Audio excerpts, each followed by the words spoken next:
Centre of mass वाले chapter में और आगे क्वेश्चंस डिस्कस करने से पहले डाउट सेशन में कुछ बच्चे कह रहे थे कि दो या दो से ज्यादा बॉडीज हों और जैसे कि एक्सप्लोजन होता है किसी मास का, तो जब वो कई टुकड़ों में टूट जाता है, मान लीजिए 3 टुकड़ों में टूट गया, तो उस तरह के क्वेश्चंस कैसे करते हैं एक बार बता दीजिए। तो कुछ एक देखो उसको पहले एक क्वेश्चन बताते हैं फिर आगे बढ़ा जाएगा। देखो क्या कह रहे हैं। ऐसा कोई क्वेश्चन लेते हैं कि एक कोई बॉडी है जो कि 10 मीटर पर सेकेंड से पहले चल रही थी, है ना, और फिर वो 3 टुकड़ों में टूट जाती है। एक्सप्लोजन हुआ इसके अंदर, वो 3 टुकड़ों में टूट गई। तो होता क्या है, जो एक्सप्लोजन होता है वो अंदर से होता है, एक इंटरनल बात है। ऐसा तो नहीं कि बाहर से हिट किया गया, बाहर से कोई फोर्स नहीं लगाया गया, इंटरनल बात है एक एक्सप्लोजन होना, है ना। और हम लोग सीखे थे कि इंटरनल फोर्सेस से मतलब नहीं है, जब तक बाहर से कोई फोर्स ना लगाया जाए सिस्टम का मोमेंटम चेंज नहीं करता है। तो एक्सप्लोजन के जस्ट पहले इसका जितना मोमेंटम था, एक्सप्लोजन के जस्ट बाद भी उतना ही मोमेंटम रहेगा, है ना। मोमेंटम कंजर्वेशन का इक्वेशन लिख सकते हैं, लेकिन कब से कब तक? एक्सप्लोजन से ठीक पहले वाला मोमेंटम और एक्सप्लोजन के ठीक बाद वाला मोमेंटम, दोनों समय का मोमेंटम हम लोग सेम लिख सकते हैं, है ना। तो इस बात पे बेस करके क्वेश्चंस होते हैं। देखो कैसे, मान लीजिए जा रहा था 10 मीटर पर सेकेंड से और एक्सप्लोड कर गया, मान लेते हैं 3 टुकड़ों में एक्सप्लोड कर गया, ऑफ मास रेशियो 1:1:2 ले लेते हैं, ऐसा कुछ है ना, लिखा जाए। क्वेश्चन लिख दीजिए, the particle explodes into 3 pieces of mass ratio 1:1:2। इस मास रेशियो में टूट गया, है ना। जैसे कि इसमें 3 टुकड़े टूटे, एक का मास अगर m है, दूसरे का m और तीसरे का 2m मास होगा। इस तरह से 3 टुकड़ों में टूट गया, है ना। फिर फुल स्टॉप करके आगे लिखिए क्वेश्चन में। अब इन दोनों का मान लो वेलोसिटी बता दिया जाए, जो छोटे वाले दोनों पीसेस हैं उनका वेलोसिटी क्वेश्चन में बता दिया जाए और बड़े वाले का पूछ लिया जाए, है ना। चलिए जैसे कि लिखा जाए, velocity of the smaller pieces after explosion are, कुछ ले लेते हैं, मान लीजिए कि are 10 metre per second each in mutually perpendicular directions। इन दोनों का वेलोसिटी एक्सप्लोजन के बाद 10 मीटर पर सेकेंड है और दोनों एक दूसरे के परपेंडिकुलर डायरेक्शन में है ना। Full stop. Find speed of the third particle after explosion. तीसरा वाला जो पार्टिकल है उसका स्पीड कितना रहा होगा एक्सप्लोजन के बाद, ये बनाना है। इस तरह का कोई क्वेश्चन ले लिए। चलिए अब इसको डिस्कस करते हैं। देखो कैसे करेंगे। इन दोनों का जो इन दोनों की जो वेलोसिटीज हैं एक्सप्लोजन के बाद, वो एक दूसरे के परपेंडिकुलर डायरेक्शन में है। तो कुछ लिया जाए, किधर भी माना जाए। मान लो ये है, एक मास है m, एक मास है m, एक है 2m। तो इनमें से एक m जो है आफ्टर एक्सप्लोजन इधर की तरफ गया। अच्छा, इसका मास कितना होगा? अगर ये जो 3 टुकड़े हैं इनका मास हमने माना है m, m और 2m, तो जो ओरिजिनल पार्टिकल था उसका मास कितना रहा होगा? 4m, है कि नहीं। अब इनमें से एक जो m है वो 10 मीटर पर सेकेंड से गया, दूसरा m जो मास है वो परपेंडिकुलर डायरेक्शन, तो इधर मान ले कुछ, तो कुछ इधर मान लिया 10 मीटर पर सेकेंड से।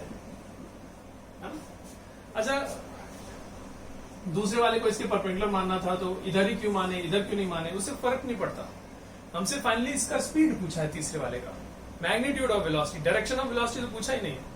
तो फाइनली डायरेक्शन इधर मान रहे हो इधर मान रहे हो उससे फर्क नहीं पड़ता, बस परपेंडिकुलर बोला है, परपेंडिकुलर बना दिए। अगर क्वेश्चन में तीसरे वाले का वेलोसिटी का डायरेक्शन भी पता करने को कहा होता तो जरूर इन दोनों की वेलोसिटी का डायरेक्शन बताया होता कि ये किधर की तरफ है, ये किधर की तरफ है, तब ना तीसरे का बताएंगे। नहीं तो बस बोला कि आपस में परपेंडिकुलर है तो इधर बनाओ, उससे फर्क नहीं पड़ता। चलिए ये 2 हो गए, ये m और ये m, और तीसरा 2m वाले का वेलोसिटी कुछ मान लेते हैं। तो एज्यूम किया, मान लिया कि 2m वाले का वेलोसिटी है कुछ v है, that is equal to vx i cap plus vy j cap. ये v किसका वेलोसिटी माने हैं? 2m वाले का, है कि नहीं। चलिए तो तीनों का वेलोसिटी एक्सप्लोजन के बाद ये और ये, मान लो इधर x इधर y, तो इतना i कैप इतना j कैप, और इसका इतना i कैप इतना j कैप। अब हम सिस्टम का मोमेंटम जस्ट बिफोर एक्सप्लोजन और जस्ट आफ्टर एक्सप्लोजन बराबर करने जा रहे हैं। तो पहले कितना था? तो अच्छा रुको, एक चीज और, क्वेश्चन तो हम ऐसे बोलते बोलते बोल दिए, उतना बढ़िया से फ्रेम्ड नहीं है। इसमें देखो एक चीज हमको अभी याद आया, वो चीज क्वेश्चन में मेंशन होना चाहिए। अब जैसे ये जिधर जा रहा है ना, इसको हमने उधर ही मान लिया एक को, ये तो कहा नहीं था, ये तो कहा है कि बस ये दोनों आपस में परपेंडिकुलर हैं, तो हो सकता है ये वाला एम इधर जाए और ये वाला एम इधर जाए और ये इधर जा रहा था, तो वैसा भी तो हो सकता है ना? तो नहीं, ऐसा नहीं रहेगा, क्वेश्चन में बढ़िया से फ्रेम करके लिखा रहेगा। अब जैसे इसमें क्वेश्चन में हमको ये बोलना चाहिए था कि जो दोनों स्मॉलर मासेस हैं उनमें से एक मास ओरिजिनल वेलोसिटी के डायरेक्शन में ही चलते रहा। ओरिजिनली तो ये सारा मास जिस डायरेक्शन में जा रहा था ओरिजिनल वेलोसिटी के डायरेक्शन में ही चलते रहा, है ना?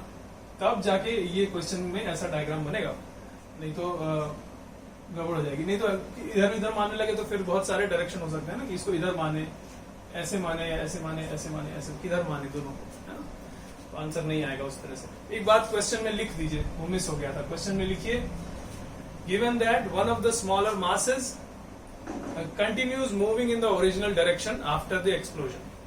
ओरिजिनल डायरेक्शन के बाद, सॉरी एक्सप्लोजन के बाद ओरिजिनल डायरेक्शन में ही मूव करते रहा one of the smaller masses. ये भी दिया है, चलिए ये देना जरूरी था। चलो अच्छा, आगे बोल रहे हैं मोमेंटम कंजर्वेशन लिखने जा रहे हैं। इसका पहले लिखेंगे लेफ्ट हैंड साइड में जो है, एक्सप्लोजन के पहले मोमेंटम हो गया 4m × 10 metre per second I cap. Momentum is a vector quantity, तो आई के में लिखे, इधर को x मान रहे हैं, इधर को y। 4m × 10 metre per second I cap is equal to, अब यहाँ का मोमेंटम लिख रहे हैं, ये m है x डायरेक्शन में, m × 10 metre per second I cap, ये वाला है y डायरेक्शन में, plus m × 10 metre per second j cap, और तीसरे वाले का तो इतना माने ही है, 2m × कितना माने, vx i cap plus vy j cap, ठीक है ना? तो सब जगह से पहले m हटा लें, तो ये हो जाएगा 40 आई कैप, यहां पर है 10 आई कैप, तो 30 आई कैप हो गया। यहां पर है 10 जे कैप, इधर ले जाएंगे तो -10 जे कैप, और ये है 2vx i cap plus 2vy j cap. ये इक्वेशन में, इसका मतलब कि आई कैप में देखो कितना है 2vx और इधर 30, तो 2vx मस्ट बी 30, और j कैप पे कितना है 2vy और इधर -10, तो 2vy should be equal to -10. This implies that vx हो गया कितना 15 और vy कितना हो गया -5। अब vx और vy क्या है, इसके वेलोसिटी के कंपोनेंट्स हैं, तो इसका वेलोसिटी हुआ कितना, 2m मास का वेलोसिटी, फाइनल आंसर 2m मास का वेलोसिटी हो गया √of vx square plus vy square, speed velocity का मैग्नीट्यूड कितना हो गया √of 15 स्क्वायर प्लस 5 स्क्वायर, ये आंसर आ गया। तो इस तरह से ये क्वेश्चंस किए जाते हैं, ठीक है? चलिए इसको हम हटाते हैं।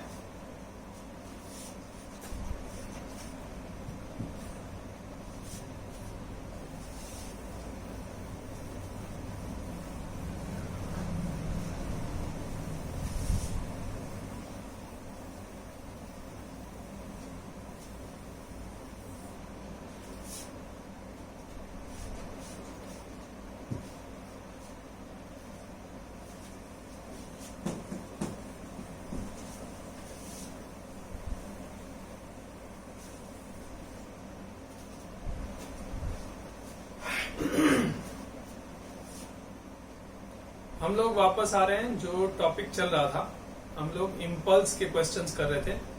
तो इम्पल्स में ही और क्वेश्चंस कैसे कर रहे हैं देखिए जरा। एक ये क्वेश्चन है, देखिए ये ब्लॉक है, ऐसे बनाया जाए,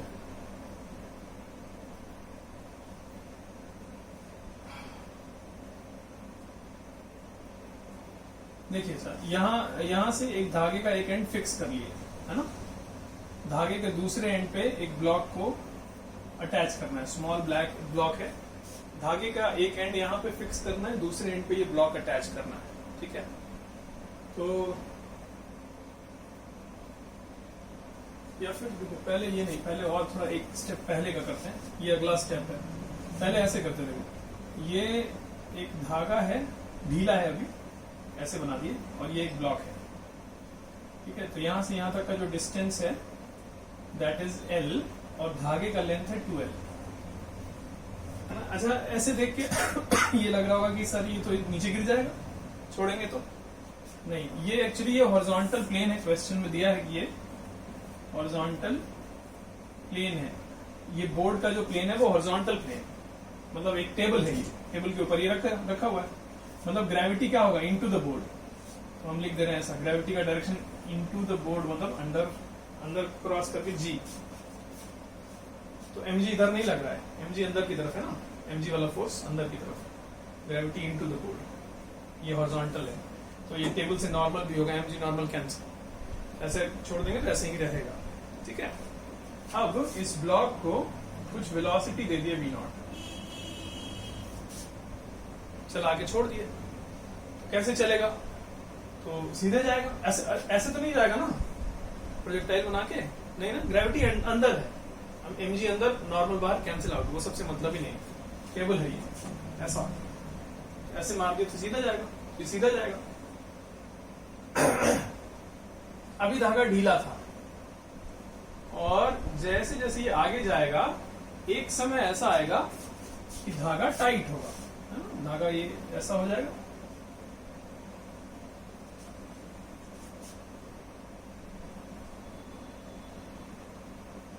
एक समय ऐसा आएगा ये यहां तक जाएगा, धागा टाइट होगा।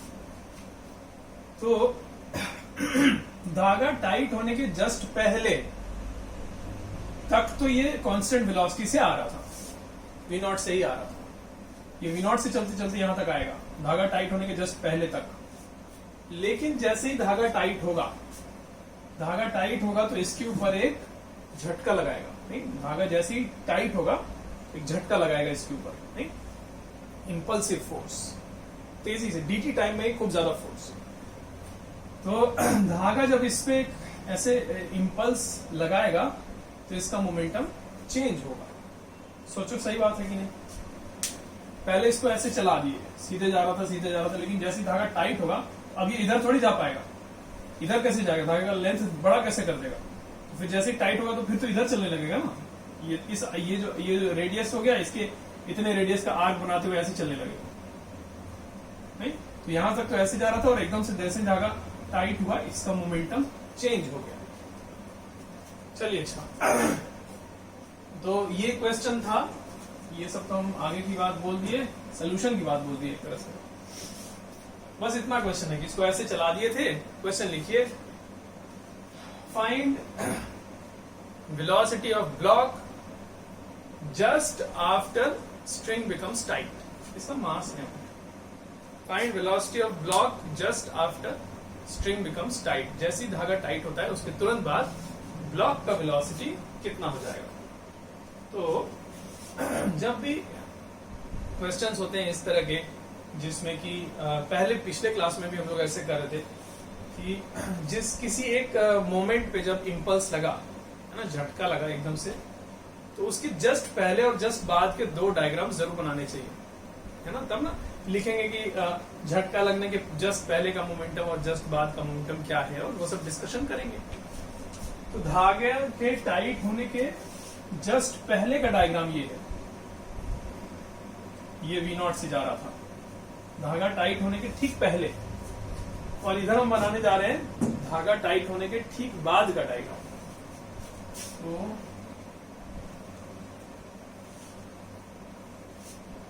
धागा टाइट होने के ठीक बाद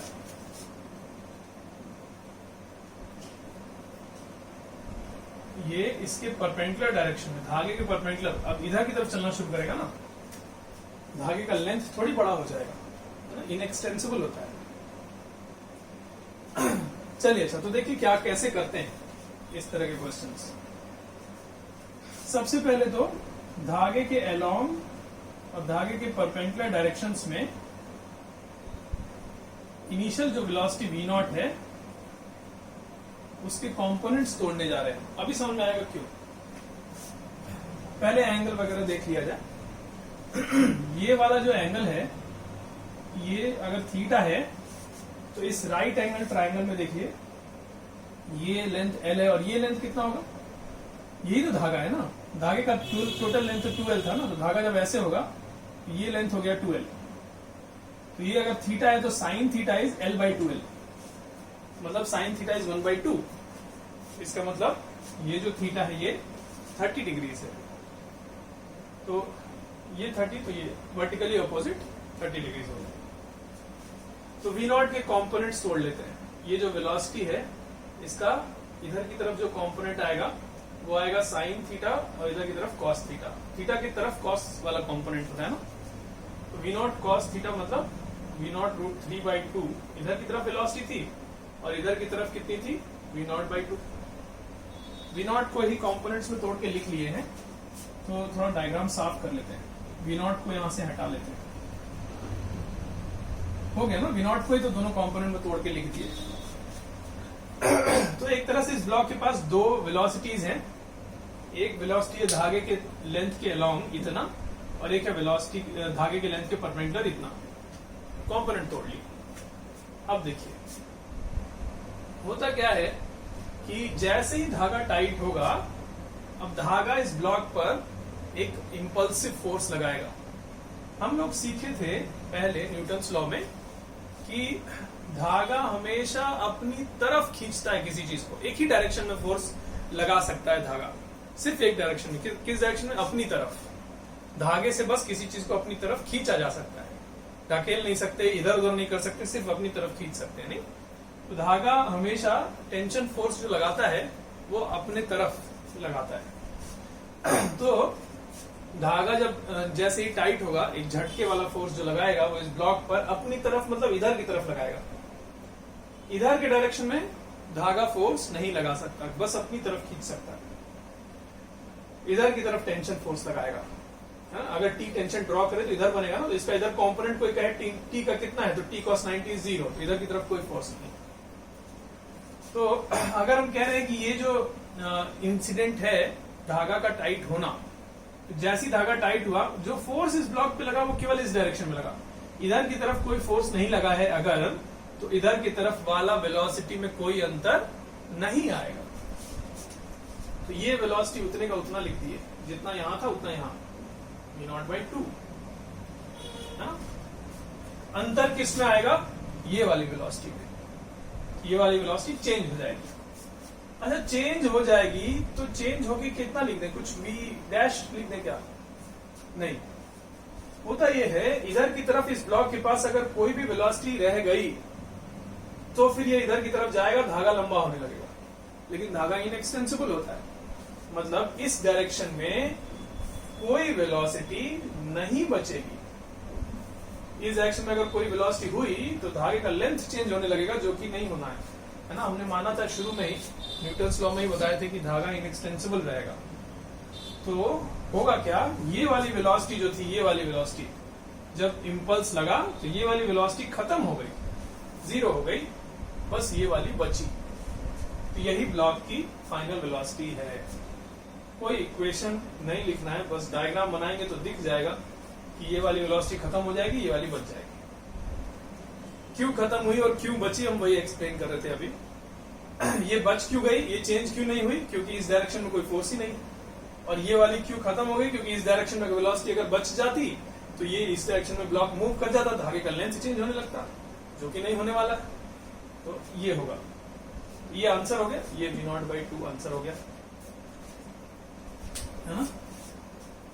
चलिए, एक बात हुई। इसी क्वेश्चन में एक और पार्ट करने जा रहे हैं, सेकंड पार्ट। लिखिए जरा, in the above question find impulse due to string on the block when it becomes tight। जब धागा टाइट हुआ उसी समय धागे ने ब्लॉक पर एकदम से कितना इंपल्स लगा दिया। मतलब देखो ब्लॉक के मोमेंटम में चेंज लिख देंगे तो इंपल्स आ जाएगा। कहा गया कि धागे ने ब्लॉक पर कितना इंपल्स लगाया, तो मतलब क्या, धागे ने जितना ब्लॉक पर इंपल्स लगाया होगा ब्लॉक के मोमेंटम में उतना ही तो चेंज आएगा, है कि नहीं। Impulse is equal to change in momentum. क्यों? अच्छा नेट फोर्स है क्या? सही बात है, नेट फोर्स है ना, टेंशन फोर्स। क्यों? क्योंकि mg और नॉर्मल तो कैंसिल आउट हो गए, mg अंदर नॉर्मल बाहर, केबल के mg नॉर्मल कैंसिल आउट है, टेंशन ही बचा, ही वही नेट फोर्स है। तो टेंशन का इंपल्स, नेट फोर्स का इंपल्स, चेंज इन मोमेंटम लिख दे। इस समय का मोमेंटम और इस समय के मोमेंटम में चेंज लिख देना है, बस आंसर आ जाएगा। यही नहीं, हम कह रहे कि अगर यहाँ तो mg और नॉर्मल कैंसिल आउट हो रहे हैं, नहीं भी कैंसिल आउट हो रहा तो मान लो mg होता, नॉर्मल की नहीं कह सकते mg के, लेकिन ये mg के बारे में ये तो पता है आपको कि फाइनाइट होता है। नॉर्मल फोर्स, टेंशन फोर्स, ये लोग बहुत बड़े हो सकते हैं, कभी कभी बहुत बड़े हो सकते हैं। जैसे कि पिछले क्लास में बता रहे थे ना, जब बॉल गिरी तो जिस समय बॉल जमीन के कांटेक्ट में आई तो नॉर्मल फोर्स इंपल्सिव हो गया, बहुत बड़ा हो गया। mg कभी इंपल्सिव थोड़ी होता है। mg तो जितना है, मास है 2 kg तो mg होगा 20, मास 10 kg तो mg होगा 100। बात सही है कि नहीं? तो mg तो फाइनाइट होता है, तो फाइनाइट फोर्सेस को dt टाइम में तो हमेशा ही निग्लेक्ट करते हैं।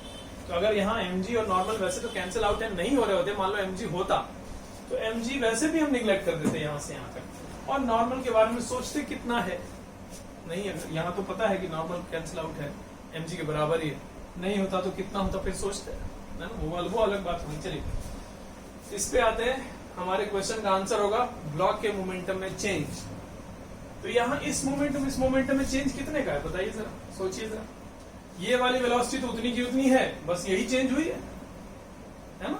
मोमेंटम में चेंज कितना है, m इंटू v0√3/2, यही तो चेंज है ना। अब जैसे इस समय का मोमेंटम अगर लिखते तो मान लो इधर को x ले ले, लिखने में आसानी होगी, इधर को x ले लेते हैं, इधर को y, तो m v0√3/2 i कैप और m v0/2 j कैप, यही ना मोमेंटम है। और इस समय का m v0/2 j कैप, तो ये j कैप वाला तो सेम है। जब डिफरेंस चेंज इन मोमेंटम निकालेंगे तो जो सेम है चीज वो तो कट जाएगी ना, बचेगा कितना, यही चीज ना, m v0√3/2, इतना चेंज इन मोमेंटम है तो इतना ही इंपल्स धागे ने ब्लॉक पर लगाया होगा। सही बात। चलिए अच्छा, तो ये क्वेश्चन हो गया। अगला नेक्स्ट क्वेश्चन, पहले इसको हटा लेते हैं यहां से।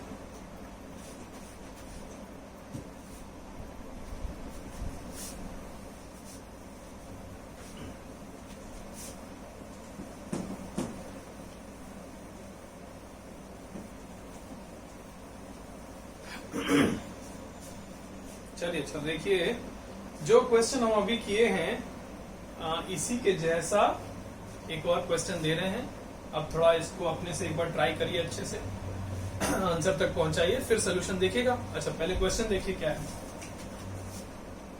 यहाँ पे एक ब्लॉक है, धागे का एक एंड यहाँ पे फिक्स कर दिए और दूसरे एंड पे ये ब्लॉक है। धागा ढीला है इसलिए टेढ़ा मेढ़ा बना रहे हैं, अभी धागा ढीला है। यहां से यहां तक का जो लेंथ है, जो डिस्टेंस है, स्ट्रेट लाइन, ये है l और धागे का लेंथ है 2l। पिछले क्वेश्चन जैसा दिख रहा है ना कुछ कुछ। चलिए इस ब्लॉक का मास है m, इस बार ग्रेविटी वर्टिकली डाउनवर्ड्स है ना, इधर की तरफ, मतलब ऐसे करके छोड़ेंगे तो ये गिरेगा, यहीं से छोड़ना है सबको, रेस्ट पे था पहले। यहां जो है वो कील लगा दी है, धागे का ये एंड फिक्स कर दिया और इसको यहां से छोड़ दिए।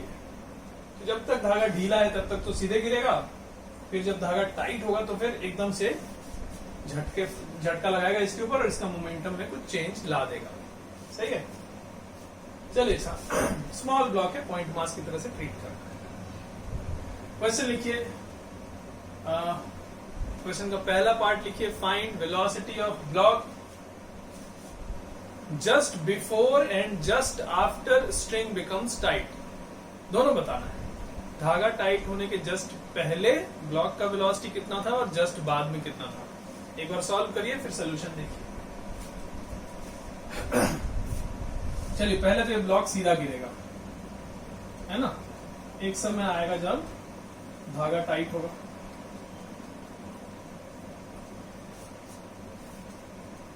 ये लेंथ L है और ये धागे का लेंथ है 2L।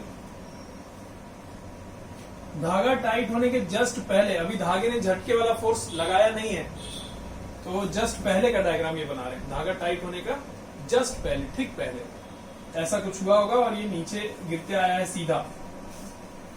तो जितना हाइट नीचे गिरा है, ये हाइट पता चल जाए तो √2GH लिख देंगे, है ना। क्रेस्ट से तो गिर ही रहा था, बस ये हाइट निकालना है हमको। अब जैसे ये वाला जो एंगल है, अगर ये थीटा है तो cos theta will be L/2L। cos theta is 1/2, इसका मतलब थीटा इज 60 डिग्री। ठीक है, थीटा 60 डिग्री है तो ये कितना होगा 2L sin थीटा। ये हाइट h अगर है तो h कितना हो गया 2L sin 60 मतलब √3/2 मतलब L√3। तो इसका स्पीड यहां पर जो होगा v0 वो कितना होगा, v0 is equal to √2GH L√3। ये आंसर हो गया जस्ट बिफोर वाला। अब जस्ट आफ्टर के लिए एक और डायग्राम बनाने जा रहे हैं। ये ऐसे था कुछ, ऐसा एक राइट एंगल ट्रायंगल था, ये चीज था ऐसे,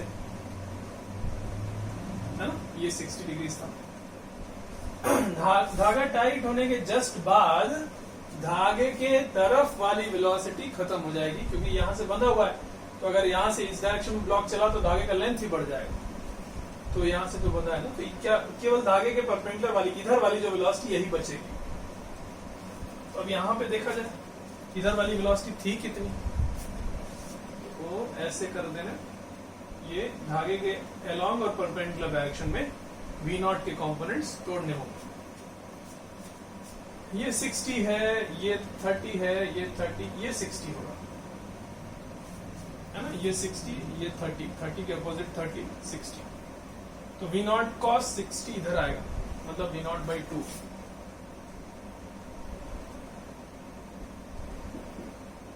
और इधर आएगा कितना, v0 √3/2। v0 √3/2, सही बात है।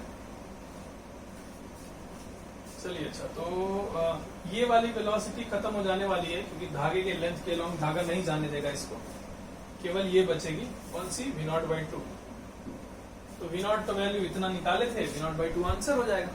तो जस्ट बिफोर वाला आंसर ये है v0, और जस्ट आफ्टर वाला v0/2। ये हो गया। और इसमें भी धागे ने ब्लॉक पर कितना इंपल्स लगाया पता करना है। सेकेंड पार्ट क्वेश्चन का लिख दीजिए, find impulse due to string on the block when it becomes tight. जब टाइट बन जाता होता है तो उस समय कितना इम्पल्स लगाया, तो चेंज इन मोमेंटम। तो यही वेलोसिटी में चेंज है, इतना ही चेंज हुआ है, बाकी ये वाला तो पहले जैसा ही। तो आंसर कितना हो गया, mv0 √3/2। चेंज इन मोमेंटम जितना है वही इम्पल्स। देखो यहाँ पर ग्रेविटी था, लेकिन तब भी टेंशन को ही नेट फोर्स क्यों ले लिए, नेट फोर्स का इम्पल्स चेंज इन मोमेंटम होता है ना। ये टेंशन का इम्पल्स पूछा था और हमने ये चेंज इन मोमेंटम आंसर लिख दिया, मतलब टेंशन को ही नेट फोर्स ले रहे हैं। क्यों ऐसा, ग्रेविटी कहाँ गया, तो ग्रेविटी है तो सही, लेकिन एक फाइनाइट फोर्स है, ग्रेविटेशनल फोर्स। तो फाइनाइट फोर्सेस को dt टाइम में, ये क्या है, जस्ट बिफोर का डायग्राम, ये क्या है जस्ट आफ्टर। तो जस्ट बिफोर और जस्ट आफ्टर में टाइम इंटरवल कितना है, dt है ना, छोटा सा। तो छोटे से टाइम इंटरवल में फाइनाइट फोर्सेस का इंपल्स को निग्लेक्ट कर दिया जाता है। पिछले क्लास में बात हुई थी इसलिए। चलो, ये आंसर हो गया। 2 हो गए क्वेश्चन, और करते हैं।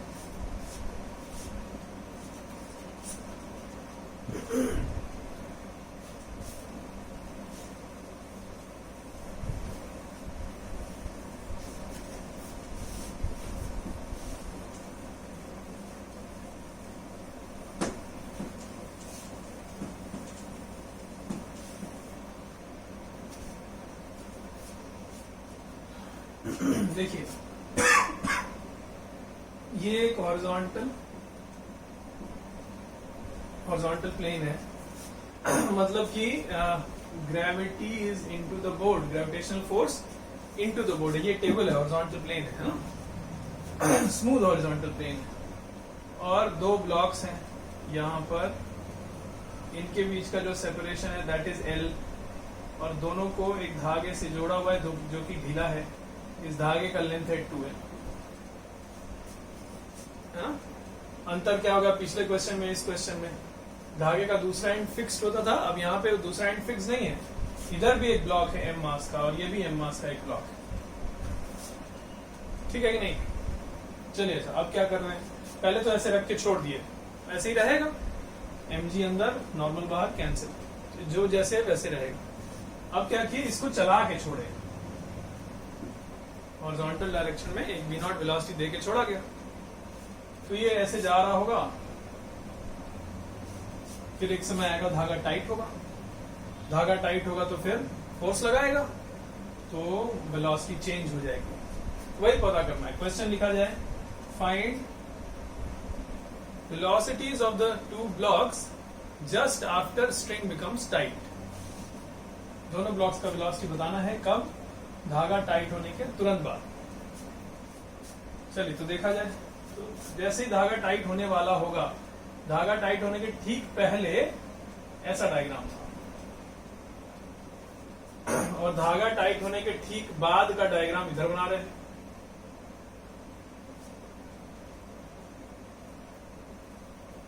धागा टाइट होने के ठीक बाद का डायग्राम, अब इसमें वेलोसिटी अभी बनाएंगे, रुक जाओ, पहले यहां पे देखते हैं। धागा टाइट होने के ठीक पहले इसका वेलोसिटी v0 था इधर की तरफ, ये रेस्ट पे था, और इसका वेलोसिटी v0 था इधर की तरफ, है ना? धागे ने इस पे जो फोर्स लगाया होगा केवल अपनी तरफ लगाया होगा, इसलिए धागे के परपेंडिकुलर डायरेक्शन वाली वेलोसिटी में कोई अंतर नहीं आएगा। तो ये धागे के अलोंग और धागे के परपेंडिकुलर इस वेलोसिटी के कंपोनेंट तोड़ने होंगे। ये एंगल जैसे पहले डिस्कस हुआ था, अगर थीटा है तो थीटा इज 30 डिग्रीज, है ना? साइन थीटा इज L/2L, ये L ये 2L 1/2। तो v0 ये थीटा है, ये थीटा, v0 cos थीटा इधर, साइन थीटा इधर, मतलब कि v0/2 इधर और v0√3/2 इधर। इस v0 के कंपोनेंट तोड़ लिए और थोड़ा डायग्राम को साफ कर लिए।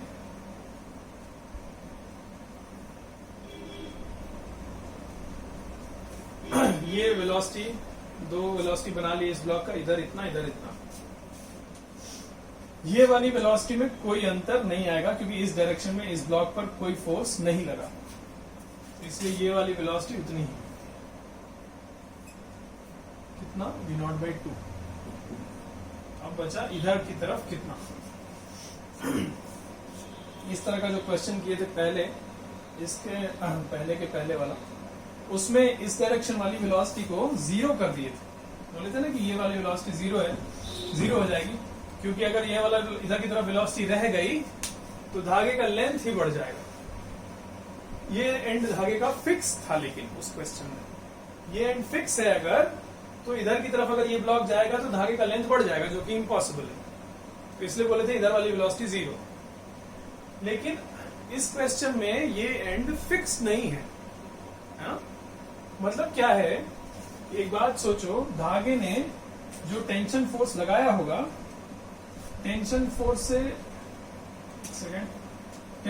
से इस ब्लॉक को जब धागे ने इधर की तरफ एक फोर्स लगाया, इंपल्सिव फोर्स, तो इस पे भी तो इधर की तरफ लगाया होगा, T और T दोनों पे लगाएगा ना धागा।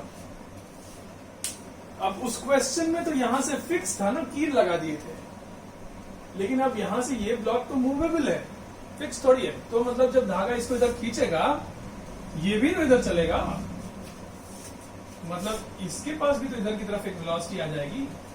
धागे ने इस पे जब इधर की तरफ एक झटके वाला फोर्स लगाया, इसके पास भी तो इधर की तरफ एक वेलोसिटी आ जाएगी। तो हम कह रहे हैं कि अब इसके पास और इसके पास इधर की तरफ कुछ वेलोसिटी जब इसकी है तो इसकी भी बनाएंगे। कंस्ट्रेंट रिलेशन फॉलो होना चाहिए। कंस्ट्रेंट रिलेशन कहता है कि धागे के लेंथ के अलोंग दोनों ब्लॉक्स का वेलोसिटी सेम लिखेंगे, तो कुछ अननोन यहाँ पर v1 माना जाए और इसका भी v1, धागे के लेंथ के अलोंग दोनों का वेलोसिटी कुछ माने। देखो अंतर समझो। उस वाले में क्या था, इधर की तरफ 0 लिख दिए थे क्योंकि पीछे वाला एंड मूव नहीं कर सकता था ना, तो आगे वाला भी इधर की तरफ नहीं जाएगा। वहां भी कंस्ट्रेंट रिलेशन ही था, सोचो नहीं कि अगर इसका धागे के अलोंग वेलोसिटी 0 है तो धागे के अलोंग वाला इसका भी तो 0 ही होना चाहिए। उस तरह से इसका v1 इसका v1 धागे के लेंथ के अलोंग अब इतना मान लिए। अब लेकिन ये तो अननोन है, ये पता कैसे चलेगा कि कितना है। तो अब मोमेंटम वाली बात, मोमेंटम कंजर्वेशन वाली बात यहाँ पे आएगी। देखो होता ये है कि अगर धागा और दोनों ब्लॉक ये सब सिस्टम में ले लें तो इस सिस्टम पर बाहर से कोई फोर्स नहीं लगा, smooth surface, horizontal surface, mg normal cancel, सब कुछ ठीक है, बाहर से कोई फोर्स नहीं, तो इस सिस्टम का मोमेंटम कंजर्व होना चाहिए, है ना। तो एक ही तो अननोन है v1, तो यहाँ का मोमेंटम सिस्टम का और यहाँ का सिस्टम का मोमेंटम लिख के बराबर कर दिया जाए। मोमेंटम कंजर्वेशन की एक इक्वेशन लिखेंगे तो आंसर आ जाएगा, एक ही अननोन है। सही बात है, मोमेंटम कंजर्वेशन लिख के आंसर ला सकते हैं, लेकिन अब बात ये आती है किस डायरेक्शन में मोमेंटम लिखें, किधर को x माने किधर को y माने, है कि नहीं। तो इसके लिए एक चीज सीखिए, इसी डायरेक्शन में मोमेंटम कंजर्वेशन का इक्वेशन लिखेंगे तो एक बार में आंसर आ जाएगा, कोई चक्कर ही नहीं फंसेगा। इसी को मान लो, कोई डायरेक्शन x डायरेक्शन मान लो और x डायरेक्शन का मोमेंटम यहाँ पर और यहाँ पर बराबर लिख दीजिए, y वाला लिखने की जरूरत भी नहीं पड़ेगी क्योंकि y में तो दिख ही रहा है कि बराबर है, ये जितना है उतना ये भी है। इसका 0 है y में, पहले भी बाद में भी, x में इन दोनों का लिख देते हैं, पहले का और बाद का बराबर कर देते हैं, आंसर आ जाएगा। थोड़ा सा ये चालाकी कर रहे हैं, नहीं तो अगर कोई कहे कि नहीं सर हम इधर ही x मानेंगे इधर ही y मानेंगे, इधर x इधर y, कोई दिक्कत नहीं, आप कर सकते हो, आंसर फिर भी वही आएगा। लेकिन आसान क्या दिखेगा, सोचो, अगर इधर ही x इधर की तरफ x मानोगे ना तो आसान होगा इक्वेशन लिखना, आप ओरली लिख सकते, मतलब बिना लिखे आंसर बता सकते हो। नहीं देखो, इधर की तरफ का मोमेंटम कितना हुआ, mv1 mv1 2mv1, और पहले कितना था mv0 √3/2, बराबर किए, mm कैंसिल, v1 कितना √3/4, हाफ ऑफ √3/2 मतलब √3/4, आंसर आ जाएगा। इधर की तरफ x मानते इधर की तरफ y मानते तो कैसे होता, फिर कंपोनेंट तोड़ना पड़ता। एंगल पता ही है आपको, कंपोनेंट तोड़ ही सकते हो, लेकिन लेंथी करने की क्या जरूरत है, जल्दी से आंसर लिखा जाए। तो हम इधर की तरफ ही मोमेंटम लिख रहे हैं, है ना। Conservation of momentum along the length of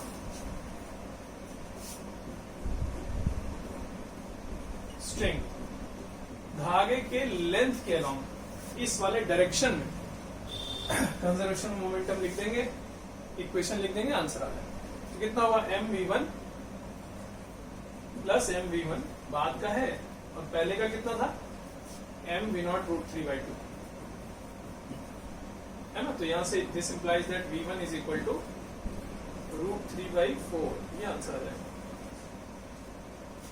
√3/4 v0, answer हो गया। ठीक है कि नहीं।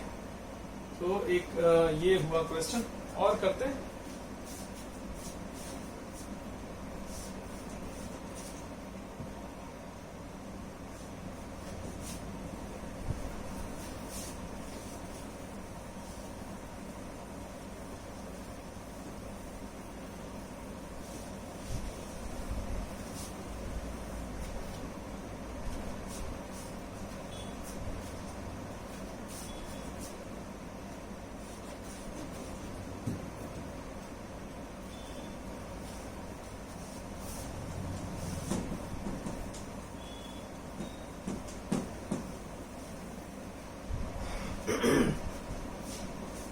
चलिए देखिए, एक और क्वेश्चन करने जा रहे हैं। अब थोड़ा चेंज कर रहे हैं क्वेश्चन ना, थोड़ा अलग क्वेश्चन कर रहे हैं। देखिए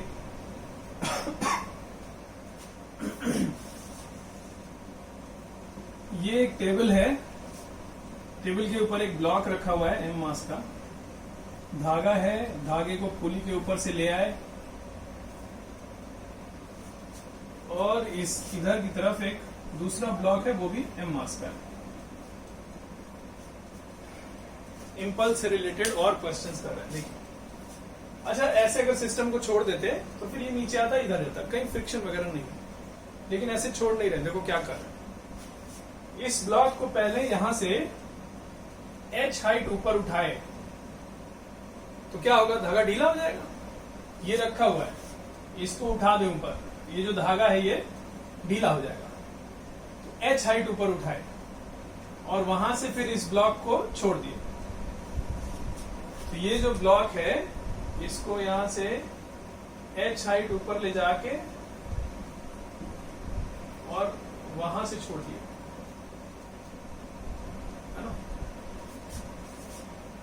उठाए ये ब्लॉक ऐसे यहां से यहां ले गए, छोड़ दिए। तो पहले तो धागा ढीला था, धागा ढीला था तो धागे में टेंशन था ही नहीं, जीरो टेंशन। धागा जब टाइट होता है तब ना टेंशन आता है। तो इनिशियली जब यहां से छोड़े होंगे तो धागे में कोई टेंशन नहीं था, तो ब्लॉक के ऊपर सिर्फ एक फोर्स था mg, तो इसका एक्सीलरेशन रहा होगा g डाउनवर्ड्स। यहां से छोड़े तो ये जो ब्लॉक था वो g एक्सीलरेशन से गिरेगा, लेकिन जब यहां पहुंचेगा गिरते गिरते, यहां पहुंचेगा तो धागा फिर से टाइट हो जाएगा।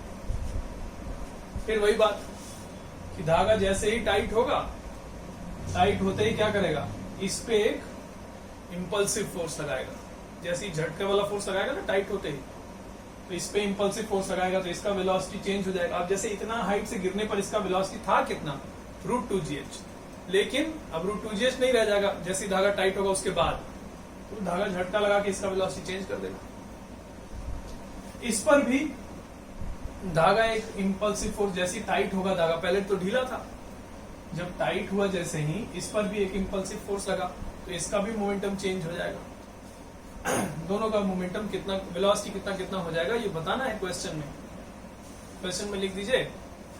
पूरा कहानी देखो नहीं लिख रहे कि इसको यहां से उठाए थे h हाइट, फिर वहां से रेस्ट से छोड़े, ये सब कहानी नहीं, बस इतना फाइनल बात लिखिए। बाकी अंडरस्टूड है, आप जानते हैं हम क्या पूछ रहे हैं ना। लिखिए फाइनल बात क्या, find velocity of each block just after string becomes tight. धागा टाइट होने के तुरंत बाद दोनों ब्लॉक्स का वेलोसिटी बताना है। देखिए अब कैसे कर रहे हैं। पहले एक बात समझने वाली है, देखिए क्या कि अगर हम सिस्टम में ले लें ब्लॉक, धागा और ब्लॉक, इन तीनों को सिस्टम ले लें तो इस सिस्टम का मोमेंटम कंजर्व नहीं होने वाला है। पहले तो इसको समझिए, इस सिस्टम का मोमेंटम कंजर्व नहीं है। पहले तो हम आपको बताते हैं कि देखो हाँ कंजर्व नहीं है, फिर बताएंगे कि क्यों कंजर्व नहीं है। ये बात जानना जरूरी है। देखो कैसे मालूम कि सिस्टम का मोमेंटम कंजर्व नहीं है, क्योंकि धागा टाइट होने के जस्ट पहले ये जा रहा था नीचे और ये था रेस्ट पे। धागा टाइट होने के जस्ट बाद ये जा रहा है नीचे, वेलोसिटी कुछ कम हो गई, लेकिन ये जा रहा है नीचे और ये जा रहा है राइट में। Momentum is a vector quantity. मान लेते हैं इधर x डायरेक्शन है, इधर y डायरेक्शन है, तो धागा टाइट होने के जस्ट पहले मोमेंटम केवल y डायरेक्शन में था, और धागा टाइट होने के जस्ट बाद मोमेंटम x डायरेक्शन में भी आ गया। y में तो कुछ है ही, चलो x में भी आ गया। ये तो चेंज हो गया ना, मोमेंटम तो चेंज हो गया ना। पहले x डायरेक्शन में कोई मोमेंटम नहीं था, अब आ गया, तो इसका मतलब मोमेंटम चेंज हो गया। Momentum is a vector quantity, है कि नहीं, तो चेंज हो गया।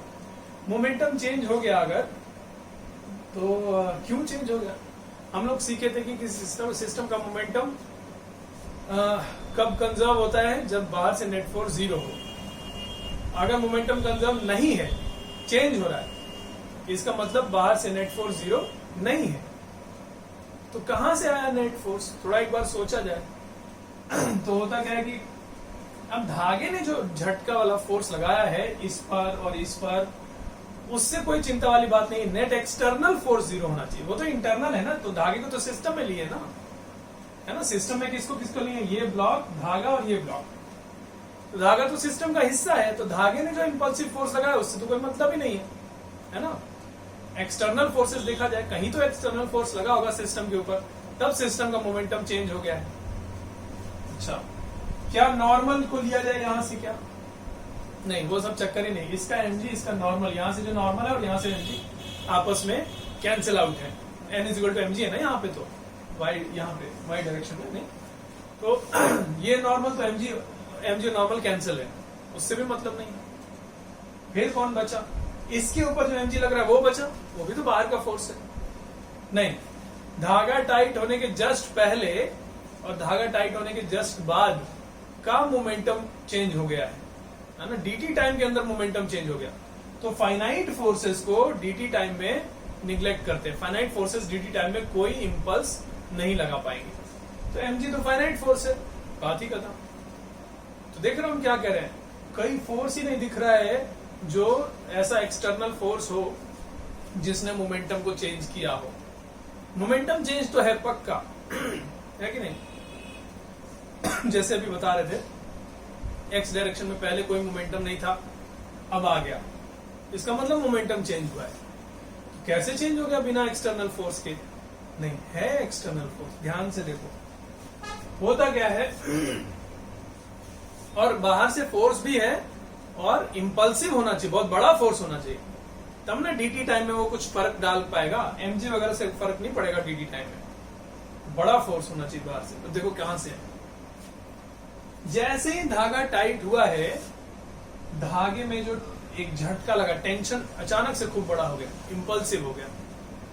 लेकिन अभी जैसे बात हो रही थी वो इंटरनल है, उससे हमको फर्क नहीं पड़ना चाहिए ना, सिस्टम का मोमेंटम उससे थोड़ी चेंज होगा, इंटरनल फोर्स से थोड़ी चेंज होता है। लेकिन एक बात और देखिए, एक बार इस पुली को देखिए,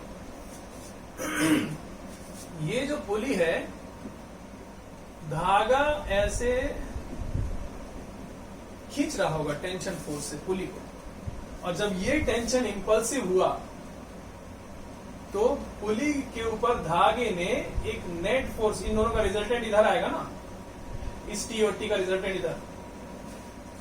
तो धागे ने पुली पर इस डायरेक्शन में, ये दोनों बराबर है तो 45 डिग्री के एंगल पर, धागे ने पुली पर इस डायरेक्शन में एक इंपल्सिव फोर्स लगाया। कितना? T√2 है कि नहीं? T इंपल्सिव है, तो धागे ने पुली पर एक इंपल्सिव फोर्स इधर की तरफ लगाया। जैसे ही टाइट हुआ ना, झटका लगाया पुली के ऊपर ऐसे इधर की तरफ। तो एक्शन रिएक्शन पेयर से पुली भी धागे को इसके उल्टे डायरेक्शन में, मतलब इधर की तरफ ढकेलेगा।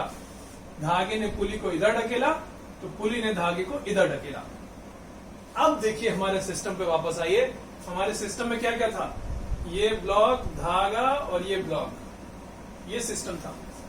इस सिस्टम पर बाहर से ये वाला इंपल्सिव फोर्स, इधर की तरफ एक इंपल्सिव फोर्स लगा है। कौन लगाया?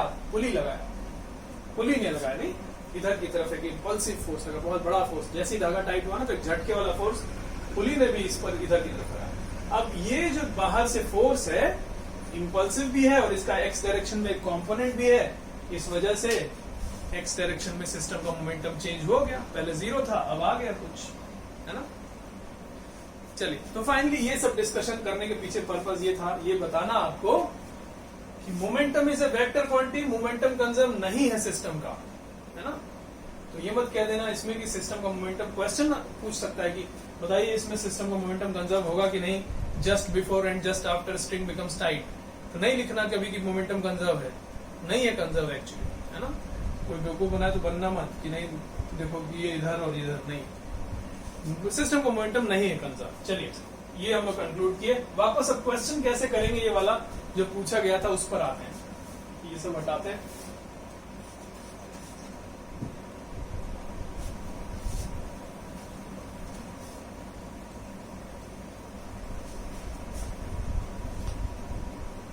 ठीक है, चलिए वापस अब हम फिर से क्या करने जा रहे हैं, 2 डायग्राम बनाने जा रहे हैं, just before string becomes tight और just after string becomes tight. और एक बात आप भी सीखिए, कभी क्वेश्चंस करते हैं आप, डायग्राम बनाने में कभी आलस नहीं करना चाहिए। हमेशा कोलिजन के क्वेश्चंस हो या इस तरह से झटका वाला फोर्स हो, इंपल्सिव फोर्स के क्वेश्चंस हो, हमेशा 2 डायग्राम जरूर बनाना चाहिए, जस्ट बिफोर और जस्ट आफ्टर वाला, है ना। उससे ही उसको देखेंगे तो उसको देख के इक्वेशन लिखेंगे तो कभी गलती नहीं होगी, है ना। नहीं तो जल्दी के चक्कर में कई बार क्या करते हैं, बनाते नहीं है डायग्राम तो बच्चे गलती कर देते हैं। चलिए हम बना रहे हैं, देखो दूसरा डायग्राम। जस्ट बिफोर का ये था ना, जस्ट आफ्टर,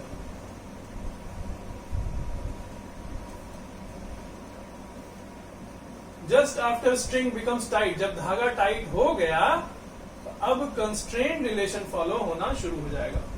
कुछ अननोन मान लेते हैं v1 और जस्ट बिफोर में केवल इसके पास वेलोसिटी थी इधर की तरफ v0 मान लेते हैं। ये तो रेस्ट पे था, धागा टाइट होने के पहले ये रेस्ट पे था, ये नीचे जा रहा था और ये धागा टाइट होने के जस्ट बाद दोनों का वेलोसिटी v1 मान लिया। सेम क्यों माने v1 और v1 सेम क्यों माने? क्योंकि कंस्ट्रेंट रिलेशन फॉलो होता है। ये v0 कितना है लिख दे रहे हैं, v0 is √2gh, h height से गिरा है ना। अब इस क्वेश्चन को कैसे कर रहे हैं ये देखिए।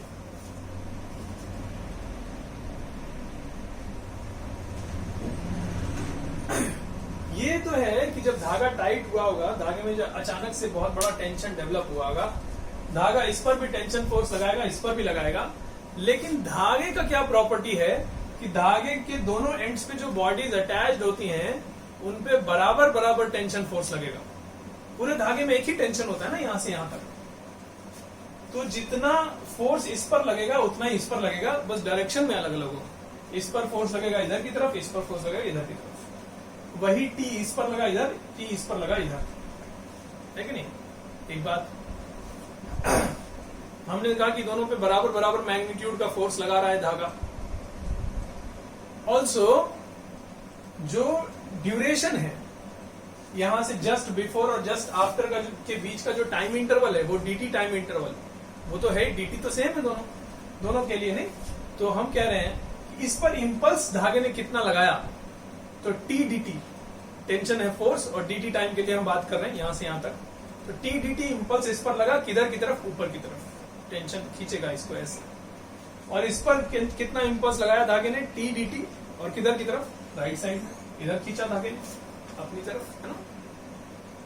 तो हम ये कहने जा रहे हैं कि दोनों ब्लॉक्स पर धागे ने जो इंपल्स लगाया होगा वो बराबर मैग्नीट्यूड का इंपल्स लगाया होगा। इसी लॉजिक पे बेस करके ये क्वेश्चन सॉल्व किए जाते हैं। इस तरह के बहुत से क्वेश्चन होते हैं। लॉजिक क्या है?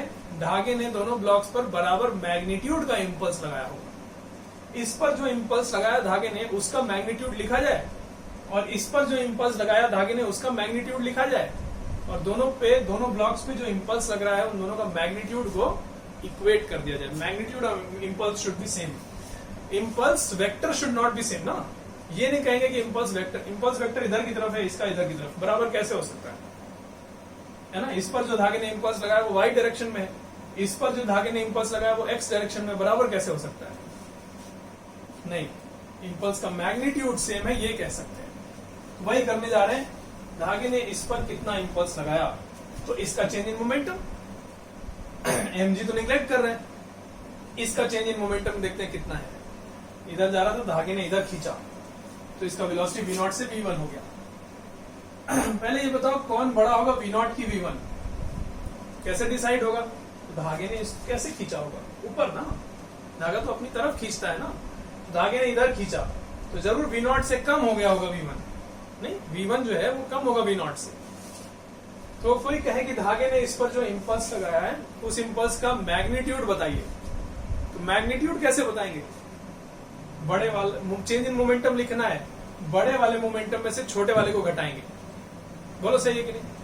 देखो बड़े चालाकी से सब काम करना है, इसलिए हम धीरे धीरे आराम आराम से समझा रहे हैं बात। कोई पूछे चेंज इन मोमेंटम बताइए, किसी भी चीज का चेंज लिखिए तो फाइनल माइनस इनिशियल ही होता है। चेंज लिखते हैं किसी चीज का तो final quantity minus initial quantity, मतलब ये वाली फाइनल क्वांटिटी है, इसमें से इनिशियल वाली क्वांटिटी को घटाते हैं। नहीं, सही बात है, सही बात है। लेकिन हमको सिर्फ चेंज इन मोमेंटम नहीं लिखना है।